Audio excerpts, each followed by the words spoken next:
2019. Guys, let me know if you're getting good audio. Welcome to the show. Needs to come up or down, let me know. But it's been a hot one here today. We did have a front come through the north and push some rain a few days. It's 103 heat index now. 95 is the temperature. But that front that came through has got our humidity at 48%. If not, it may have been like it was a couple of days ago. And I've took pictures of my weather station as it was showing 120 degrees heat index. I've never seen it that high, but it's a little nicer today. It's still almost unbearably hot if you're right in the sun. But has everybody got good audio there? Let me know again. Now, what you're looking at is the last 30 minutes of the markets, and we've done this before. Let me pull this down, guys. Hold on just 1 second. Go back in here. And the Dow is up 266.5. Now, what happened in the overnight markets, if you'll look over to the top right of this screen, at the very bottom, you'll see HSI. That's the Hang Seng Index in Hong Kong. That's what we were watching. Notice overnight, it closed up 238. We're up 269. Our markets are very close. They're at 25,734. We're at 25,849. Think about that. You got good sound? Thanks. Now, three things happened. First, Trump started making calls to the banks, and I'm going to read that. Then the other thing we were watching, we were calling a black swan event, was that some of the Chinese leaders, not Chinese, but some of the Hong Kong political leaders were calling for a bank run.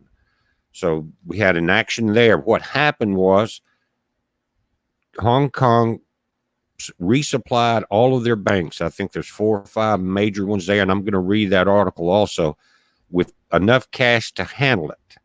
So their markets held up last night to 238. Again, they're closed at 238. And I think a lot of it had to do because Trump called our banks. They made a deal. I'm not sure exactly what all they're going to do, but he made a call to them. What was happening, guys, was we were seeing a panic across the markets. Asia here. And did you know that this morning in the UK, there was almost 100-minute delay in the opening?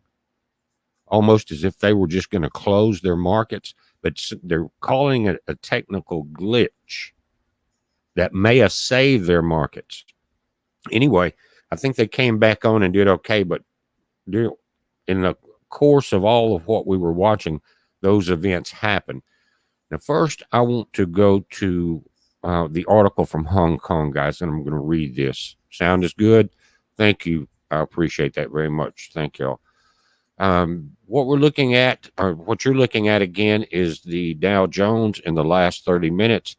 But this article coming out of the South China Morning Post, I'm going to read it while you look at the chart. It says, Hong Kong's banks say they have the adequate cash to meet demand, even as calls circulate online for protesters to empty out ATMs. City lenders said they have contingency plans in place, and they're monitoring the situation. Hong Kong's financial secretary said the city's banking system is very solid and has adequate liquidity. They went in and stocked these things up. Hong Kong's biggest bank said they have enough currency notes on hand to handle any extraordinary increase in demand for cash. And that was very reassuring to the markets. Once all that came out last night, and then this article was updated this afternoon, it calmed their markets. It says they have enough cash. The calls were circulated to empty the teller machines. HSBC, the largest of the city's 3 currency issuing banks, said it has sufficient supply of banknotes and is committed to supporting its customers and the smooth operation of the financial system in Hong Kong, according to a bank spokeswoman. Bank of East Asia, DBS, OCBC Wing Hang Bank, and Hang Seng Bank said they have put contingency plans in place and are keeping their eyes on withdrawals via their teller machines. The call to action is the latest in a series of attempts to disrupt Hong Kong's infrastructure after protesters occupied the airport earlier this week. And they had forced the airfield to cancel flights as many as 1,000 over 2 straight days. In late June, protesters disrupted services at key stations on the city's subway network as they stepped up their campaign to oppose a controversial extradition bill. And guys, again, I think China threw that on these guys to make them protest, so they could use that as an excuse to do what they're doing. And we'll just have to wait and see if they move on the city or not. But, you know, the PLA is also established within Hong Kong, and it has been for years. It goes on to say, it says, even though the unpopular bill was declared dead by the city's chief executive, Carrie Lam Ching-yu, her reluctance to formally withdraw it has sparked 11 weeks of persistent protest rallies that have deteriorated into street clashes with police and demonstrations. Said they all of the demonstrators are complaining about the city's government and the police response to the protest, involving tear gas, rubber bullets, and violent clashes with some hardened groups of demonstrators. And we've seen that, if you paid attention to it, various news outlets. It says throughout the protest, word had circulated online calling on protesters to empty out ATMs around the city at various points. Don't know how that will work out or how long that or how much the banks have in reserve there. I'm sure they can get plenty of money from their big brother if they need it. But guys, again, I have no doubt that the extradition bill was simply a false flag to make these people go into these protests, give China the excuse they wanted to come in and take Hong Kong. Now, let me pull back over here, guys. We'll see their markets at 252.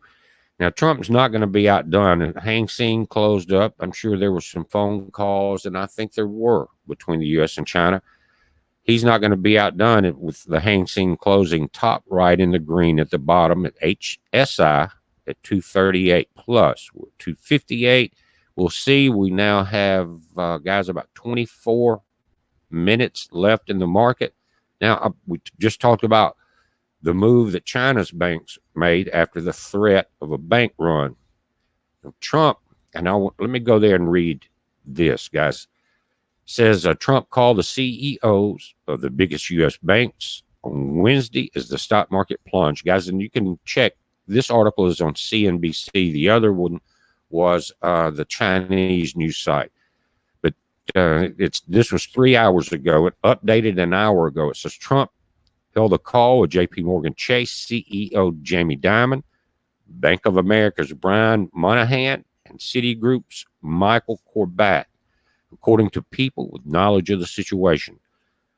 The president asked the three men to give him a read on the health of the U.S. consumer, according to one of the people. The executives responded that the consumer is doing well, but that they could be doing even better if issues, including the U.S.-China trade war, were resolved. Now, of course, that would help, but it's not balanced yet. And a lot of these people, I don't care who they are, we've learned the hard way about Trump's advisors, may have an ulterior motive, right? We need to end this trade war. It's hurting our stocks and all the money that we've traded over the years. It says President Trump held a conference call with the CEOs of the three biggest banks at the same time. Again, the Dow, this was after the Dow plunged 800 points a couple of days ago. Remember that, or 3%. They started getting worried at that point. They started getting everybody together. He asked them to give him a read on what was going on. Their advice was to try to get this trade war over with. So what will happen now? That's a question, because Trump's kind of caught in a difficult situation. He's trying to level the playing field with a trade war without it affecting the U.S. stock market and hurting a lot of the taxpayers and the people that have their 401s and the retirement involved in all of this, and the hedge funds, guys, which have always been super dangerous, always. But he's in a position to where he wants to continue to put pressure on China to make them, again, get on the level playing field with the trade back and forth. He doesn't want the stock market to go down. So what is he going to do? He has to talk with the bankers. They, of course, the banks talk with each other. I don't care if they're Hong Kong to New York, guys. So they're all, unless it's totally shut down, they're all kind of on the same page as far as what is the plan. And with the word coming about the run on the banks in Hong Kong, they prepped. The CEOs all told Trump that the trade dispute is damaging the outlook for capital spending by corporations. According to another person with knowledge of the discussions, the president was receptive to the notion that uncertainty over trade is hurting corporate confidence. And what it is, guys, these corporations don't have the you-know-what to try to deal with a little pain, to try to correct what's wrong with our trade deals. I don't have to go into that. We've heard our president continuously talk about it. So they are afraid of a little pain. And, guys, it's we don't want to see the market collapse, but if it drops some in order to, again, get China to play fair, then we all will have some pain. Now, again, I'm not in the market.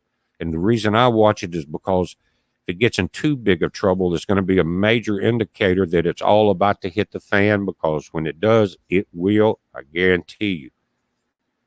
They also told him that they talked about the Federal Reserve and the global economic slowdown that has central banks around the world moving to ease monetary conditions. One opinion batted around during the call, a 25 basis point cut by the Fed won't likely change capital flows in the markets. And guys, they don't need to cut. We talked about this yesterday, that we got 30-year treasury bonds and things like that involved, and overseas bonds that are going into negative because they have no more room.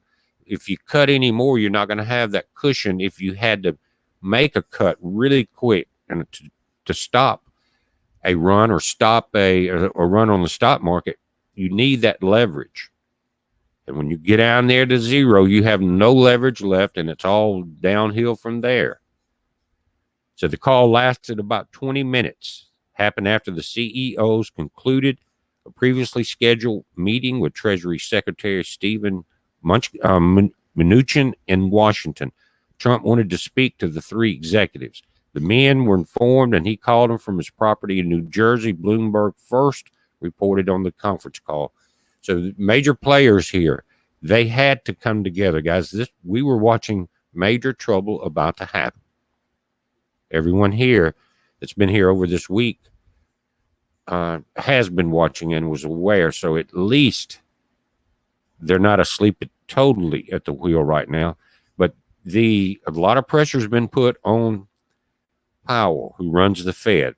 And Trump has hit him hard every time that he will raise a quarter point or half a point, whatever he's done, because it puts a dent in the stock market temporarily. But it gives a cushion, guys. It's so important. It's like having a little backup. You need something. You don't need to be at zero or minus with your lending rates.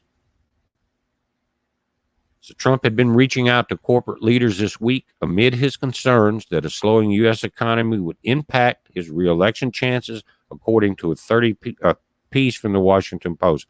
Guys, which you cannot trust. Jeff Bezos. Now, let's go back. Let me come back over, guys, to the stock market here. 290, it's looking good.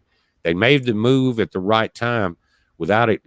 And the reason I say that is if these guys hadn't have got together, both the Hong Kong banks and the banks here with our president, this thing could be going south. And then what happens? You have a weekend where the market's closed of uncertainty. Now the markets will close on an uptick and people will back off a little bit. What happens if you're not careful, complacency will set in. So everyone just stay on top of it. Now we're at 300. That's great because the further we stay away from a collapse, the longer time that we have to prepare for it. But by the sheer fact that you're here watching this, is you're looking at one of the major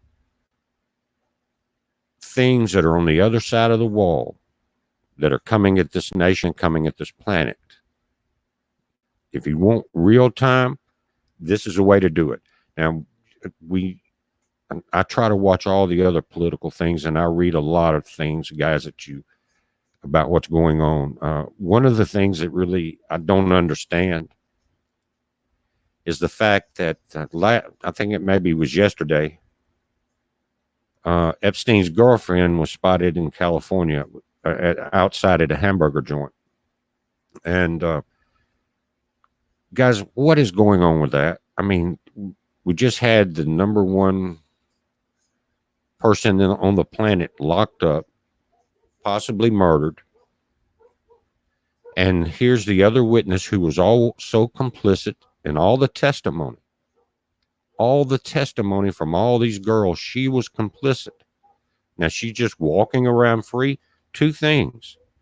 One, whoever took out Epstein, do you think this woman's safe walking around? Plus, she should be in jail with no bail also because of all the years involved. She's sitting around reading a book at I think it was an In and Out in the image I saw. Anybody see that?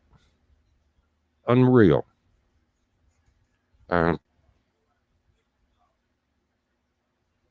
Well, guys, if you want to play with silver, go right ahead. You know how I feel about it. It was In and Out Burgers. Thank you, Will. And so, if I'm not mistaken, will somebody let me know? Do I have this backwards? Was she not implicated in all of the testimony? The reason they locked up Epstein because that was the number 2 in crime. I think Epstein's gone, and I think that if they thought Hillary would have won, or he would have been gone several years ago when he got busted in Florida. But whether he's alive or whether he's dead, I don't know what's going on. The most amazing thing to me, everyone thought about or expected something to happen to this fool in jail. The night before, we did a live radio show and talked about it. I said, Matthew had called in. We were saying that it was the day that the Tom Fitton released all the documents, and all of it was coming down on him. Then that night, something happens to him. But guys, he is too big of a liability to the deep state. We're talking about worldwide connections. Everyone knows it. He's too big a liability to be left to testify. And so is this Ghislaine Maxwell, the lady we're talking about. Very strange things going on here. Very strange. It makes no sense. The number 2 witness, the number 2 crime partner in the case where the number 1 person is dead, supposedly, is walking around outside eating hamburgers. Who is asleep at the wheel on that one? That's something I really want to know. But markets at 294. And the Hang Seng was propped up, guys. If you're just coming in, top right, you'll see the DAX. Gold, you'll see the HSI. That's the Hong Kong index we were watching.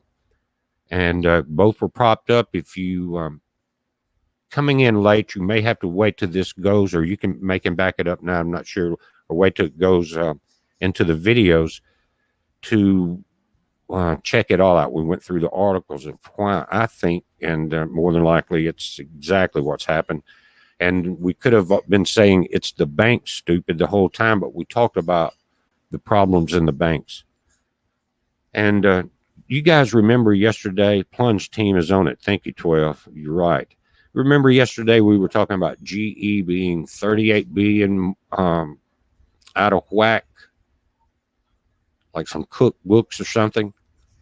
Now, they came out and denied it. And the guy that busted them was has one of the top auditing agencies on the planet. He's the one that warned everybody about Enron. And he was right, but they wouldn't listen. So GE came out and denied it, and their stock went back up. Some people never learn. But each time they come back and do that, then more documents start coming back, more whistleblowers from GE start coming out. But Trump's not stupid. He knows who this guy is. So we'll see how that works out. Hey, guys. Hey, 12. Thanks. Again, it's 2:49 p.m. here. The temperature outside is 101. Temperature is 95. The heat index is 101, and the humidity is 45%. That's why it's not probably at 115 to 120 like it has been. But guys, if you've been out in this today, man, it's tough. It is tough if you're not in the shade, I guarantee you. And I don't care where you're at. Now, you guys over in Arizona, you're in these extreme heat warnings. Southern Arizona and that part, I think into Southern California through there, extreme heat warnings, not these we've had here. It's the next level up. So be careful there. And it's only about, you're 12:50 there, 10 minutes to 1 in the Phoenix area. So you're not even in the heat of the day yet. So be careful. I've been there in the summer. To me, it was like a blast furnace, dry blast furnace, but definitely where you don't want to participate in it, especially if you're not used to it. It looks like the Dow's going to close. We're going to be doing good at around 300. That will, again, calm the markets, and it'll give the banks 48 hours to reorganize, rethink this thing. So what would be, if you were going to watch anything over the weekend, then there's RT, which is Russian TV, which has a YouTube channel, as well as Ruptly, RUPTLY, I think it is part of the same network. But they cover Hong Kong during these protests. And so what will happen over the weekend, if there's a flashpoint, it will be there.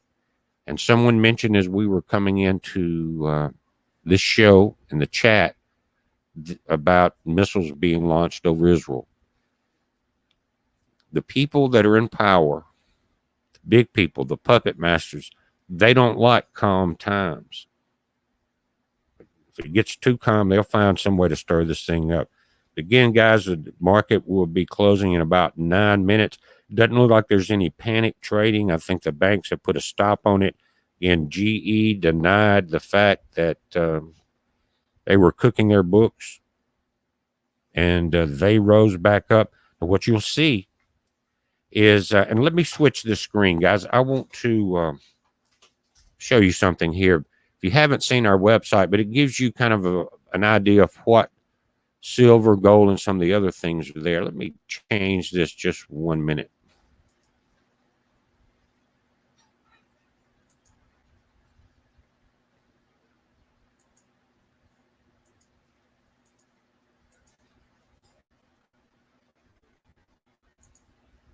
Again, this is our website, guys, bpearthwatch.com. The new videos are there. There's all kind of great survival food, water filters, survival supplies, including heirloom seeds, and just about anything you want. They've got a lot of new solar stuff coming out. But what you're seeing here, silver is down. Oil is up slightly, guys, but they're at 55.87. That's very low, and I have too many friends in the oil business that told me they need a minimum of $60 a barrel to maintain. Wheat is down. S&P 500 and the NASDAQ, they're going to march in lockstep with the Dow most of the time. The gold is down 10.76 right now, or 0.7%. That is the reverse. When the markets go up, people go back into the market. When they start to go down, they go back into gold. So whoever's making the money off the dips in the gold probably have a lot of sway on the rest of the market, if you understand what I'm saying. And if you guys haven't been watching this, and you have concerns about gold or silver, just go to Ezekiel 7 and read that chapter in the Old Testament. I won't go and start preaching about it again. We've done it many times. Now, I want to pull up another chart, and it's from AccuWeather, and has to do with the Atlantic Ocean. I've been watching it through the different satellites that we have here on this particular website in the links, guys. If you go there, it's going to do a pop-down menu with maybe 30 different links of all the stuff that we watch. But what I want to do is, again, look at the AccuWeather forecast, and it does match what I've been looking at in the Atlantic. Give me just a second. Now I'll pull that screen up.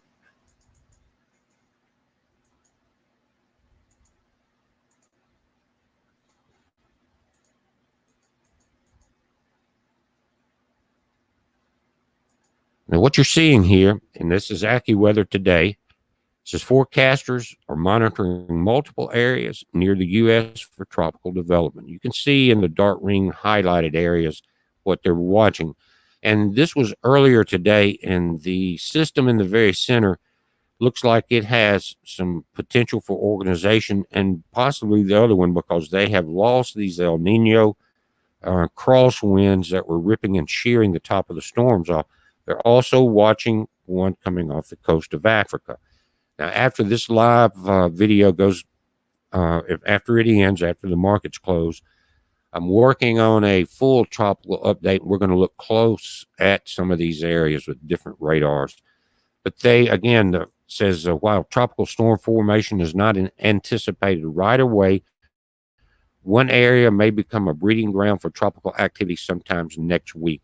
And that's why they're watching, because except for some of the Saharan dust layer that's over off the coast of Africa above the storm line, there's not a lot of things to impede it right now. And it's even storms building up in the Gulf of Mexico themselves, just because that front that moved the rain off of Mississippi and Alabama is pushing into that warmer water. But I wanted to just, again, make sure you're aware of this, and that will be the video update tonight. We'll go through this information. Everyone pay attention to it. Remember, was it yesterday or day before, I did a video, and they were talking about, from the National Hurricane Center, that it was going to be a back-loaded system because of all the wind shear and all the Saharan dust layer that was wiping these storms out. And I think we saw a couple of HARP interferences there also, right? Remember that video? Anyway, I hope there's no more man-made interference with these storms, because they're going to create a deadly cycle. And man just doesn't do well fooling with God's work. It never works out, never has, it never will. Leave it alone. Quit trying to play gods, scientists. You're not. You don't have enough intelligence. And guys, you ever read the book of Enoch? If you haven't, you should. But they talk about there, and God told these fallen angels, and they were trying to get Enoch to go back and plead with God to please let them make it. They knew they had messed up and everything, and they had done a lot of things. And it talks about this even in Genesis, where these different tribes were taught different things, how to work with metal, weapons, all of this. And it led to wars and fighting. And even today, we see things like CERN and nuclear and all of this. But it didn't work. Enoch come back and told him, forget it. But he said this. He said, y'all think y'all know it all. You were given a lot of information in heaven before you failed. You were gifted. You had open eyes. But God never let you know half of what's going on because he knew what you were going to do. Book of Enoch. That's right, Joy. Book of Enoch. And so here we see it again. And guys, there's too many videos other than just the one we've talked about them wiping out that Caribbean storm the other day. It's all over anywhere you want to look. I mean, you can look at the U.S. naval images of the HARP facilities and of these high energy plasma balls. They take the pictures. They're not hiding it, but they need to leave the weather alone, and they need to quit chemtrailing and let Mother Nature take its course, because this planet's been here a long time. It was designed by the master, and they love to fool with that. And just like CERN, I believe 100% in my soul they were trying to part that veil, but it's God that parts the veil. When someone's allowed to see it, whether it was from Stephen when he was getting stoned, or whether it was Ezekiel when the heavens were departed, he saw the throne of God, or whether when it was Christ was crucified. It's not man that's supposed to part the veil. So right now, it's the most dangerous weapon as far as any technology on the planet, not just for weather warfare, but warfare in general. And so a lot of people wondered why, when Trump came in, he started forming the Space League. Remember? They knew the threat. And when we see a satellite do damage to a storm like we saw in the Caribbean, something hit it and it looked like HARP. And it's much easier now with a satellite than any other way. And it's an invisible beam. But we do not know what nation that was. Whether it was a New World Order thing, or we know that we have a space war with China, with Russia, and every country on the planet now has satellites up. So who knows? But I guarantee you that there's been a lot of changes occurred because of that. We talked about 48 billion was caused last year in a couple hurricanes. Money will have a lot to do with the decision to stop a storm, but it's only a temporary reprieve. And the storms that finally bust through, like they're saying this season is backloaded, will do way more damage. But man thinks he's smart. He thinks he's smarter than God. And that's always been the problem when the trouble started. Always. Man thinks they know more than he does. Let me go back over to these markets just a moment.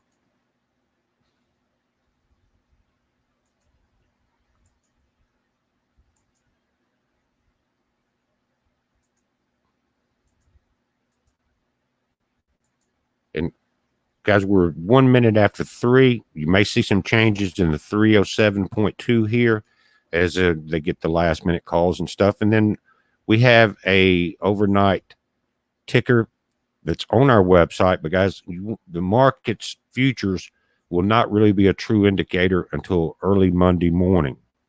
But at least it looks like both the Hang Seng, which closed at the top right at 238 plus, at HSI, looking at that group, people just getting here, we closed at 25,886 or 307. So it's a very good calming effect on the entire planet. When the two giants are in a trade war and the stock markets are in trouble, then the entire world is in trouble. This chart, the DGI chart here, is 30 days.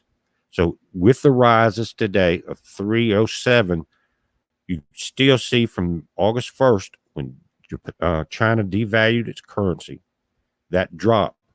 Now we've had a couple of bounces. This bounce leveling out at 300, guys, is still a down step. Notice the downward trend. So we're going to watch it. Things that can affect the market over the next few weeks would be an assault on the insurance companies via a hurricane, because they really get hit hard. FEMA's already stretched all the way out. They're saying prepare, because we just don't have the funding for major events one after the other. Everybody keep that in mind. But guys, that's the update that I wanted to come in and do. I wanted to watch these last 30 minutes. I wanted to bring you the information from the Hong Kong banks and from what Trump's reaction with our banks, JP Morgan, the other ones, and watch it together in real time. And this is a really good thing, guys, because it is a reprieve. Everybody gets over the weekend to back up, and the leaders in the banks, and think about what they need to do to stop this. Now, again, I think more pressure has been put on China than it has the U.S., because we have a lot more. We're built on a lot stronger platform than they are. The only reason China has any economy is because the last few administrations let all of our money go there and sold the country out. We rebuilt China. Never forget that. So they do not have the legs to stand on. Maybe this pain will bring them back to the table and make them realize, wait a minute, this is not Obama. This is not Bush. This is not Clinton. We have a president that will fight. And guys, I don't agree with everything he does, but I agree with him on this trade war. I don't agree that he needs to stay on Powell about the interest rates, because it would be better to go up a point than to get so close to zero that you have no room. And that's why you're seeing these inverted yield curves. But guys, I'm going to back out of here on this live feed. Thank y'all so much for coming over. And sometimes between now 6 p.m., we're going to get the newest updates from the Atlantic. You just saw the AccuWeather read. If you haven't, this video will be archived in just a few minutes. It takes YouTube sometimes 30 minutes or so for it to go live. Just watch that, and I think there's a lot of good information here. But Joy, thank you. Nine, hey Nine, how you doing? To Tasla, Mark Anthony, how you doing? K King, Our Sky's Finest Planet, Michael Blind, thank you guys. Sky Finest Planet, Our Skies, they're classic. Face Gabuti, Harry, your antenna, Trump winning 2020. There you go. Oh, Magoo, Vanessa Harardi, Great Scott, Rumiki, Pontiac Man 75. Thank you guys. Wayne J. Harris. Of course, there's 12. Always been here, and we always appreciate you, 12. Casual Preparedness, Jason Early. Let's see who, I don't want to leave anybody. There's DPFX with all nines. Treetop. Guys, thank y'all for coming. This is just a watch that we're starting to do as we get into the times. It's very important. One other thing that, let me mention this. We've talked about the algae blooms and the toxic algae that's been along the Gulf Coast over the summer. The hurricanes, if they come in, that will help some of that. But guys, up in the Great Lakes, it's a whole different story. And I'll put that in the video tonight. But there's satellite imaging, there's aerial photography of the algae. Is a tremendous bloom in some of these freshwater lakes now, and they are a major supply for water. Not only that, in one of the reports I read this morning, for all you dog lovers, it wasn't part of the Great Lakes. It was a pond or lake where people gather near a park, and a lot of people had their dogs there. 3 of the dogs within 15 minutes of coming out swimming, and it had some algae blooms in there, were going into seizures within 15 minutes. 15 minutes, and they all died as they got them to the vet. 3 different dogs, 3 different families. And if it's that toxic to animals, you know it's not good for you either. We are going through some critical times on this planet. We're talking about a lot of fresh water supply in the Great Lakes. And one image, and I will include that in tonight's video, shows one of the water intakes off one of the Great Lakes, and it's covered in this green slime. And it is, again, toxic. But if it will make your dogs go into seizures within 15 minutes and kill them, it can't be good. So be aware of that. It's from the Gulf Coast to the Great Lakes. Another thing about this algae bloom, up there, just like a lot of the nation did, and the rivers coming into the Great Lakes, called the extra fresh water caused the extra algae bloom, but they're saying it's all phosphate based. So you're getting fresh water supply in trouble, and the farmers also weren't able to plant a lot of their crops. And the only positive thing about that scenario is because they were not able to plant the crops, they didn't fertilize this year, but all the fresh water filled it up. So you've got major water supplies in trouble, bacteria, and this toxic algae. And they said it's like a neurological effect on these dogs. But 15 minutes coming out of the water, you're in seizures. Don't take a chance. Very important. I'll include those images in the video tonight. Guys, again, thanks for coming. Try to get a little more work done, and I'll be back up later. Heads up. Be safe. Thanks, everyone.